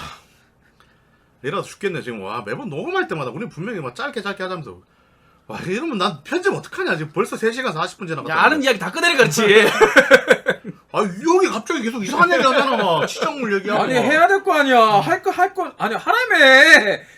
프로듀서이자 시나리오 라이터이자 작곡가인 마에다 준을 중심으로 시나리오를 강조한 미소녀 게임을 제작하는 회사인데 버추얼 아츠의 개발팀이래요. 99년 제작된 카노는 많은 팬들이 그냥 엣지씬을 빼줘라! 방해다! 라는 목소리로 2000년에 나온 에어까지 둘 다 전원력판으로 복각이 되었고 후에 나온 2004년 클라나드는 처음부터 그냥 전연령판이었어요. 약겜이 아니었어요 그때는. 물론 뭐 스피노프작인 투모로우 애프터는 18금으로 나오긴 했지만 그러니까 나는 솔직히 이때부터는 거의 이제 미연식 게임도 그렇고 저것도 안 했는데 워낙 유명해서 얘기는 되게 많이 들었었는데 일러스트가 솔직히 저하고는 좀 안 맞았어요. 그러니까 흔히 말하는 눈 엄청 큰 네, 그런 맞아요. 그림이에요. 너무 심해서. 그러니까 그게. 그거에 오는 호불호가 좀 강했어요. 눈 크고 코 없고. 네. 맞아. 딱 그거였어. 여튼 많은 게이머에게 은은한 감동을 주면서 미연식 게임의 시나리오가 이렇게까지 좋을 수 있구나라는 생각을 만들어준 게임이에요. 편견을 뒤집은 게임입니다. 그럼 아까 말했듯이 그 특유의 큰 눈 그림만 버티면 보상으로 감동이 오는 거예요. 후에 샤를로트와 엔젤 비트라는 애니메이션도 여기서 제작을 했어요. 리와이트라는 작품도 있긴 했지만 이건 좀 평이 그렇게 좋진 않아요. 이 감동 코드는 애니메이션으로 계속 이어져 있고 게다가 얘들은 또 성우진이나 이런 건 호화롭게 들어가. OST에 엄청난 힘을 줍니다. 다른 건 몰라도 엔젤 비트는 꼭 보세요. 봐봐야겠네. 엔젤 비트는 사후 세계를 다루고 있어요. 오. 처음에는 코믹인 줄 알았는데 와 끝에 가면 감동이 미친듯이 와. 지금은 소드아트 온라인 OST를 불러서 유명한 리사라는 가수가 있어요. 이때 엔젤 비트에서부터 주목을 받은 사람이에요. 특히 최고의 보물이라는 곡이 있는데 이 곡은 진짜 좋아요. 앞서 말한 소드아트 온라인의 크로스필드와 페이트 제로의 오사인이라는 이 두 곡은 그러니까 리사가 불렀죠. 오리콘 10연에 들 정도로 인기가 있었어요. 오리콘 10이면 엄청나네요. 그러니까 어마어마하게 인기가 있었던. 거네. 하지만 2016년 9월 20일 오리토 신지를 제외한 창립 멤버가 모두 이탈했고 지금은 게임을 제작하기에 클라우드 펀딩을 받는 등 상황이 굉장히 안 좋은 것 같아요. 거의 끝장났네. 근데 클라우드 펀딩을 해서 제대로 나오는 게임이 거의 없는 것 같아. 이게 아까 쉽지가 않아요. 여기서 사실. 추가적으로 얘기하자면 샬로트와 엔젤 비트는 게임 원작이 아니라 오리지널 애니메이션이에요. 후에 이제 그게 게임화가 지금 준비 중이에요. 그러니까 오리지널 애니메이션은 최근에 굉장히 흔하지 않아요. 왜냐면 그게 검증이 안 된 시나리오거든. 게임이나 라이트 로벨은 팔렸으면 검증이 된 거잖아요. 그럼 그걸 그 검증된 거랑 그 팬층을 상대로 장사를 하기 위해서 원작을 끌어다 쓰는 거예요. 최근에 옛날만큼 오리지널 애니메이션이 거의 나오지 않는데 키는 오히려 지금 애니메이션 쪽으로 빠진 회사예요. 제 엔젤비트 OST는 너무 좋아. 엔젤비트는 괜찮은 게 그 카논 클라다다처럼 눈이 너무 큰 그런 그림은 쟤는 아닙니다. 다행이네요. 네. 그거는 정말 좀 힘들어서. 그리고 앞서 얘기를 못했지만 클라나드는 아직도 많은 사람들이 인생 작품이라고 말할 정도로 어마어마하게 감동이 큰 작품이라고 합니다. 그렇다고 들었어요. 저도 못 봤어요. 이 그림체를 넘어서지 못했어요. 제가 이런 그림체를 넘어선 작품 하나밖에 없습니다. 에스카플로네. 나 그 외에는 이런 거 못 봐요. 에스카플로네는 참고 봤는데 에스카플로네는 코 때문에 네. 코 때문에 포기했어. 나 애니랑 별로 안 친하니까. 당고송이라는 게 있어요. 당고 하는 노래가 있는데 이 노래가 원작하고 섞이면 그냥 듣는 순간 눈물이 나는데 OST를 너무 잘 써요.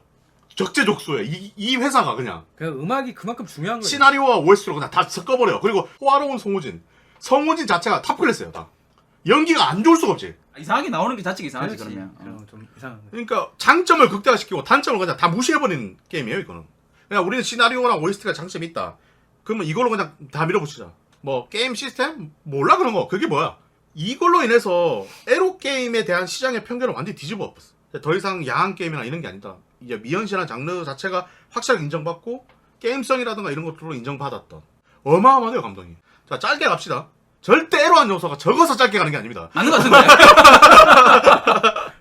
아니 원래 보통 이 정도쯤 되잖아요. 대보스면 제가 지쳐서 힘이 안 나 이쯤 보면. 나오는구나 드디어. 그리고 그 다음 회사 타임문입니다. 놀라웠던 건 정식 명칭이 타임문이 아니에요. 타임문은 브랜드고요. 정식 회사명은 노츠라고 합니다. 그래요? 네. 원래는 이게 이제 동인서클을 시작한 회사예요. 그리고 2003년에 이제 정식 회사로 발돋움한 거거든요. 동인서클에서 2000년 12월 29일 시나리오 라이터인 나스키노코 타케오치 타카시의 일러스트로 제작된 첫 작품 월희를 시작으로 장르는 비주얼 노벨입니다. 이게 아마 크크 선이 보인다가 맞을걸요? 직사의 마흔이었나 그런 건데 예 맞아요. 장르 자체가 비주얼 노벨이고 당시에 어마어마한 인기를 끌면서 원래 해산하려고 했던 이 타임문은 서클을 존속하고 정식 회사로 넘어가게 됩니다. 근데 이 원리도 말이 많아. 이게 되게 근데 표절 논란도 좀 있고 그래요. 그렇죠. 당연한 거지만 다 HC는 있는 얘기들입니다 지금. 동인 게임이니까. 이렇게 2004년 1월 30일 전설의 시작 페이트 스테이 나이트를 발매합니다. 월희가 동인서클에서 시작한 거고 이건 상업회사로서 처음 발매한 작품이에요. 현재 타임문의 밥줄이기도 하고요. 후에 신작이 2012년에 나온 마법사의 밤이니 그동안은 페이트로 쭉 밀고 간 거예요. 그 지금도 인기가 있으니까요. 계속 회자되고 있고. 그리고 그 마법사의 밤이라는 게 당초 2010년에 발매할 예정이었대요. 근데 이 나스 키노코가 이제 시나리오 라이터인데 데몬즈 소울에 빠져서 제작이 중지됐다는. 멱이네 멱이.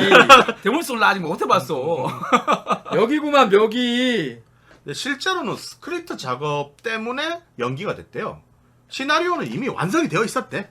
근데 이게 개발 자체가 원화가한테 그림을 받아가지고 이 제작을 하면서 스크립트를 하나씩 맞춰나가는 혼자서밖에 할 수 없는 그런 구조라 오래 걸릴 수밖에 없었대요. 그렇겠네. 인력이 부족하거나 인력을 못 땡겨온 게 아니라 그러니까 작업 방식 자체가 굉장히 비효율적이었대요. 이제 추코리 모노지 혼자서 작업을 할 수밖에 없었고 그래서 오래 걸렸다고 합니다. 다시 페이트 얘기로 돌아와서 이 또한 장르는 아까 말했듯이 비주얼 노벨이고 역대 가장 성공한 비주얼 노벨 에로 게임 중 하나로 꼽힙니다. 이 게임의 루트는 세 가지이며 그 세 가지 모두가 다 따로 애니메이션이 나왔어요. 뭐 애니메이션뿐만 아니고 격투 게임부터 시작해서 엄청 많이 나왔죠. 극장판도 있고 막 별의별 게 엄청나게 많이 파생이 됐죠. 이 나스 키노코의 시나리오, 캐릭터 디자인 및 원하는 타케우치 타카시가 이뤄낸 이 페이트는 아까 말했듯이 많은 파생작이 있었고 현재 페이트 그랜드 오더라는 모바일 게임은 2017년 기준 한 해 동안 1조 482억 원을 벌었다라고 유추되고 있어요.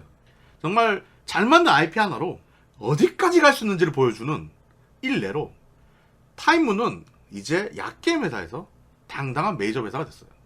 이 타임문이 워낙 팬들이 많다 보니까 페이트 스테이 나이트가 나올 당시만 해도 약게임이었기 때문에 그렇죠. 그걸로 많이 사람들이 놀려요. 아직도 많이 놀리죠. 그러니까 페이트가 워낙 유명하니까 추가적인 설명을 하지 않도록 하겠습니다. 페이트는 검색해보면 다 나와. 어떤 내용인지도. 그럼요. 비주얼 노벨이건 저는 이제 페이트 스테이 나이트랑 이건 다 했었는데 저도 약간 타임문 빠였거든요. 투아트 때처럼 정말 그냥 와 하면서 그냥 봤었던 기억이 있어요. 근데 이것도 웃긴 게 처음에 나왔던 애니메이션은 완전 개판이었어.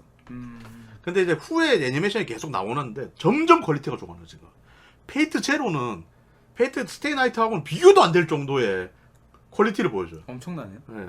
그 극장판들 같은 경우도 격투 씬이나 이런 걸 진짜 거의 막 돈치를 했다는 느낌이 들 정도로 화려했고 후에 나스 키노코의 소설인 공의 경계가 챕터가 모두 6편인가 7편인가 그럴 거야. 극장판으로 나오는 쾌거도 이룹니다. 진짜 엄청나게 성공이 네. 네, 이런 거네요. 이 미디어 믹스 쪽은 타임문을 따라갈 수가 없어요. 이 소설은 원래 1998년 연재를 시작했거든요.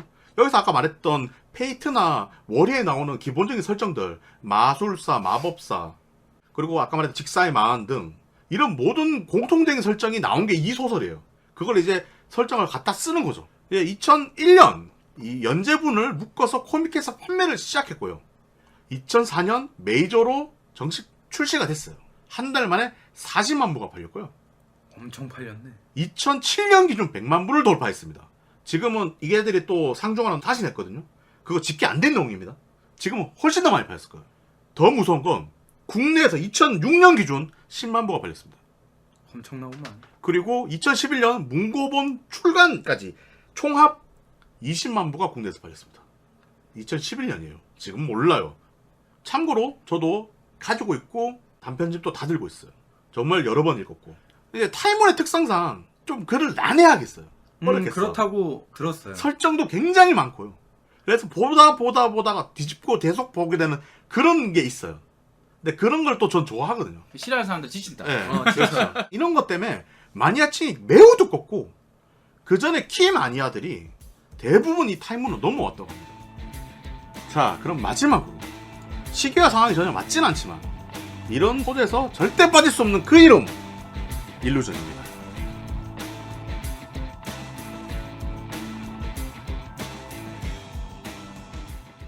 사실 93년 도스 시절부터 게임을 만들어 온 꽤 오래된 일본의 에로게임 제작 브랜드입니다. 일루전은. 처음에는 이것도 타리마 작가, RPG, 진짜 낚시, 진짜를 꼭 붙여야 됩니다. 물고기를 낚는 등을 만들었지만 그때 그렇게 임팩트가 없었다고 합니다. 윈도우로 넘어오면서 3D 약겜을 본격적으로 만들기 시작하는데 사실 처음엔 조잡한 그래픽으로 많은 비웃음을 샀던 회사이기도 합니다. 참고로 전자기기 업체인 주식회사 아이온의 브랜드 중 하나라고 합니다. 뭐야? 어처구니가 없네 진짜. 앞서 말한 2D 쪽은 많은 회사들이 있었으나 3D 쪽은 거의 독보적인 인지도를 자랑하는 회사입니다. 그냥 메이저 쪽에서는 독보적이죠. 아무래도 돈인을 왜냐하면 제외한. 3D는 첫발 디디기 어렵지. 그 다음부터는 이제 비약적으로 발전을 하면서 사람들이 마음을 확실히 다 뺏어갔으니까 결국에는 그게 미래였거든. 맞아요. 그러니까 게임이 나왔을 당시엔 판매가 잘 안 되다가 게임이 나오고 시간이 지나면서 유저들의 스킨이 등장하면 등장할수록 판매량이 올라가는 대기만성형 게임을 많이 만드는 회사이기도 합니다. 나 베다스타가 갑자기 확 생각났어. 그러니까 유저들이 게임을 완성시켜주는 거예요. 망할 놈들. 에로게 업계 치고는 신기술의 도입이 굉장히 적극적인 편이나 막 우아할 정도로 그렇게 좋은 것도 아니고. 그래픽은 결국 돈이라서 돈이 많이 들지. 아니 그러니까 최저가 따위는 그냥 지구에 없어요 지금. 아 그런 거는 이건 또 유비 같구만. 말도 안 되는 수준의 권장 사용을 요구하고요. 그러니까 리얼 그녀 같은 경우는 막 그 당시 i7 있어야 되고 막 그랬대요. 미쳤네. 그때 당시에. 뭐 리얼 그냥 이름부터 영 좀 그 말고 B급인데. 3D 입체, 웹캠 페이스 트래킹까지 지원. 그리고 무작정 처바는 쉐이더와 무식하게 늘린 폴리곤의 물량 공세로 유명한 회사입니다. 요즘 당연히 쓰이는 노멀맵 같은 건 안 쓴대요. 이게 노멀맵이 뭔지 모르겠는데 저도 잘 모르겠네요. 예, 이거는. 그래픽 기술 같은 거 뭐예요. 그러니까 최적화에 도움이 되는 그런 기술인가 봐. 이걸 안 쓴대요. 효율 자체가 엄청나게 떨어지는 그래픽이래요. 근데 이게 또 어딜 만지고 막 이래야 되는 게임이다 보니까 그렇죠. 폴리곤이 많을 수밖에 없대요. 왜냐면 그만큼 많은 부분이 또 이제 상호작용을 해줘야 되니까. 서로 작용을 해야 네. 되니까 그게 굉장히 어렵죠 사실은. 볼 때마다 그래픽이 좀 많이 떨어지는 것 같긴 하지만 업계가 업계인지라 이쪽 기술은 의외로 독보적이라고 합니다. 하지만 발매마다 거지 같은 조작감으로 또 유명해요. 대체 이게 왜 유명한 겁니까? 이 정도까지 설명하니까 유명한 이유를 모르겠는데. 솔직히 좀 문제가 많은 회사예요. 게임 업계 회사치고는 굉장히 거지 같은 회사지 어떻게 보면. 그렇죠. 그런 부분에서 유명한 거 아니야? 이 회사는 노이즈 마케팅으로 큰 회사라고 할 수도 있어요. 이슈를 너무 많이 남겼거든요. 논란이 너무 많아요. 95년 난교 여체 낚시라는 게임을 제작을 하는데요. 이름부터 영. 야 멋진데? 제가 왜 앞에 진짜라는 걸 붙였을까요? 예, 이건 여자를 낚는 낚시입니다. 말 그대로 여자를 이렇게 낚아오르는 거야. 물고기가 아니라. 아 멋있네. 게임 회사가 우리나라에 알려진 것은 2001년 1월 12일 발매한 미행2. 아 이게 진짜로 우리나라에서 많이 히트했죠. 그때 당시 뉴스에도 많이 나오고. 이제 2001년도다 보니까 이제 인터넷이 발달하고 그래가지고 많이들 이제 다운받아서 했던 게임 중에 하나인데 밤에 여자를 쫓아가서 못된 짓을 한다는 앞서 말한 177. 예, 그게 3D 버전이라고 보시면 돼요. 근데 이게 더 문제가 되는 게 일단은 이거는 3D잖아요. 3D니까 느껴지는 감각이 2D랑 완전 다르단 말이야. 더 사실성이 이제 있어 보니까. 그렇죠. 그때 막 9시 뉴스 나오고 그랬어요. 그러니까 이거는 당연히 문제가 될 수밖에 없었어요. 그렇게 인지도를 쌓은 일루전은 2004년 인공소녀라는 작품을 내놓습니다. 유저가 취향대로 소녀를 만들어서 이런 짓 저런 짓 뭐 그런 게임입니다. 앞서 말했듯이 발매 후 유저 스킨으로 인해 각종 마개조가 판치는 게임이라고 합니다. 마계절은 뭐야? 게임의 본래 성능을 훨씬 뛰어넘는 스킨들이 나온대요. 그 유저들이 만드는 게임이지. 이거는 거의 수준이. 이게 웃긴 건 약겜인데 HC가 막 따로 존재하거나 그런 게 아니래요. 그래서 사람들이 그런 걸 원하면 그냥 다른 걸 하래요. 뭐 자세 바꾸고 뭐 그런 거 같네요. 뭐 그렇대요. 아, 그러니까 이 게임인지 모르겠는데 3D에 아무튼 약 게임이 하나 있는데 거기서 건담도 만들잖아요. 아마 이걸 겁니다. 마개조니까. 그게 이건 정확히 잘 모르겠는데 아무튼 이거일 것 같아요 느낌이. 말 그대로 완전 커마 게임이네. 네, 커마 게임. 커마 게임이죠. 2007년 3편까지 나오면서 팬덤은 모두 3편에 몰려있다고 합니다. 일루전은 인공소녀를 만들기 위해서 다른 게임을 실험적으로 만든다는 루머가 있을 정도로 인공소녀만큼은 다르대. 앞서 말한 미행가 2006년 일루전답지 않게 최적화가 매우 잘 되고 상당한 그래픽을 자랑하는 레이프레이가 발매합니다. 이게 미행 2보다 훨씬 더 문제가 컸던 게임이죠. 미행이랑 이걸 왜 붙였냐? 2009년 영국의 인권단체가 문제제기를 하며 고발한 덕분에 도대체 무슨 뉴스에 내용이야? 나오겠다. 아니 레이프라는 단어 자체가 그거잖아요. 문제는 이게 하필 아마존에서 청소년도 구매가 가능했네. 미치겠다 진짜. 미행을 시작으로 레이프레이로 어마어마하게 이름을 알리게 되는 거예요. 역으로. 이게 좀 진짜로 파급 효과가 컸죠. 일루전 게임 내에서도 최고의 막장, 시궁창 하드 능용 게임이라고 합니다. 레이프레이는. 이거는 하면 안 됩니다. 진짜로. 이거는 게임이라고 부르기도 조금 애매해요. 그러니까 범죄예요, 범죄 이건. 그러니까 인공소년은 근데 그거하고도 사실 좀 미묘하대. 그리고 데스블러드라는 TPS 장르의 게임도 있었고, 뭐 미행 시리즈도 있었고, 근데 이 모든 악명은 레이프레이에서 정점을 찍어요. 그 정도로 문제작이었어요. 그럼요. 이거는 정말 다른 게임들 다 그냥 오케이 해도 이 게임은 아니다라는 사람들이 꽤 많았을 정도로 저는 진짜로 안 해봤습니다. 진짜 안 해봤는데 워낙 악평을 많이 들어서 이거는 아예 나는 손도 못 대겠더라고요. 사실상 일루전은 이런 식으로 이름을 알리는 회사예요. 여유주 이거- 마케팅이 이제 주 목적이네요, 사실은. 대놓고 어그로 끄는 거네. 근데 궁금해서 하는 사람들이 분명히 생겨요. 있어요. 예, 분명히 있거든요. 그러니까는 이게 제일 큰 문제가 이게 성인이 어느 정도 되면은 이 정도는 하지 말아야겠다라는 기준점이 생기는데 이게 아까도 말했다시피 청소년들이나 이제 좀 어린 친구들이 볼 때는 그것만이 이제 재미가 있을 수가 있거든요. 그러면 이제 그걸 건든단 말이에요. 자, 그런 일루전이 최근 2017년 2월 28일 VR 카노저라는 VR 게임을 발매합니다. 2018년 4월 9일 스팀판으로 전 연령판이 발매를 했으며 홈페이지에서 패치를 받으면 된다고 합니다. VR 만세. VR 만세. 이 게임을 해본 사람들의 공통적인 그 말이 있어요. 전 안 해봐서 모르겠는데. 예. 뭐 저도 안 해봤는데 해보신 분들이 이야기하더라고요.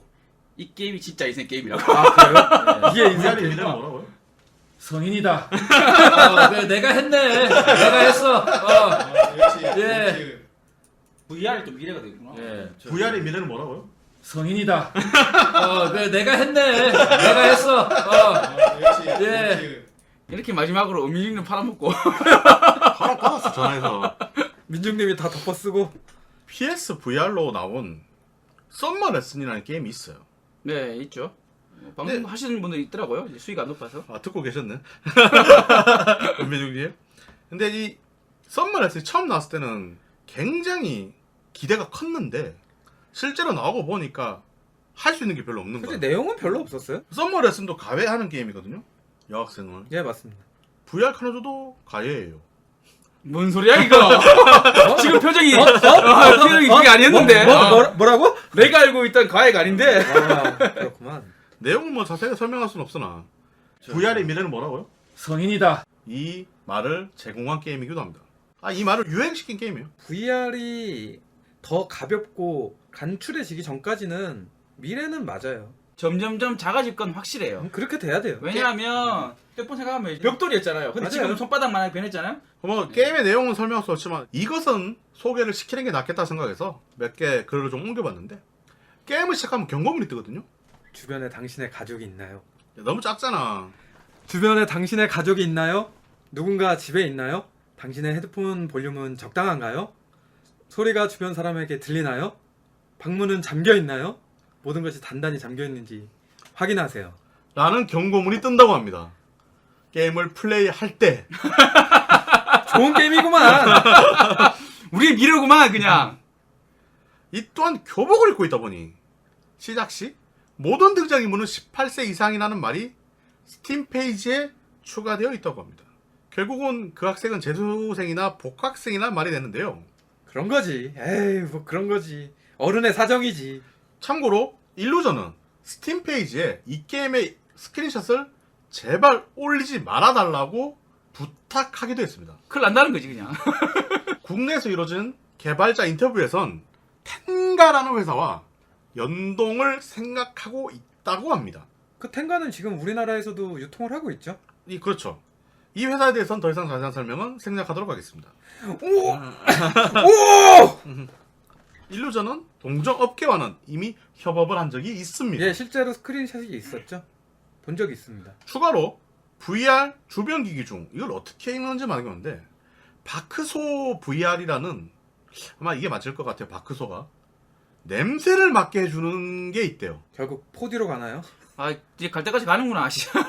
이것의 연동을 생각하고 있다고 합니다. 유나이트 행사에서 개발자가 스타킹 냄새 시연을 했는데 이 기술력 뭐죠? 갑자기 냄새까지 가네. 여튼 이야기는 여기까지가 될 것 같습니다. 저희도 뭐 몸은 살아야 되지 않겠습니까? 사리기는 했나?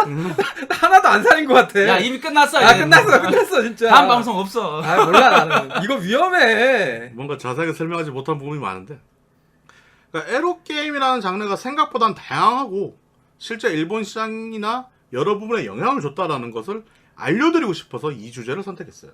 거기다가 제가 생각했던 거는 그런 것도 있었어요. 그러니까 에로 게임이라고 무조건 다른 시각으로 보지 말고 이거 하나의 그냥 게임 장르라고 보면, 그러니까 물론 성인이라는 가정하에 즐겁게 즐길 수 있는 게임이거든요. 그냥 다 성인만 듣는 거 아니에요, 우리 건?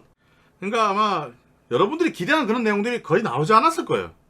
그래서 실망하는 분들도 있을 거고, 앞에 분명히 저는 경고 올라올 겁니다.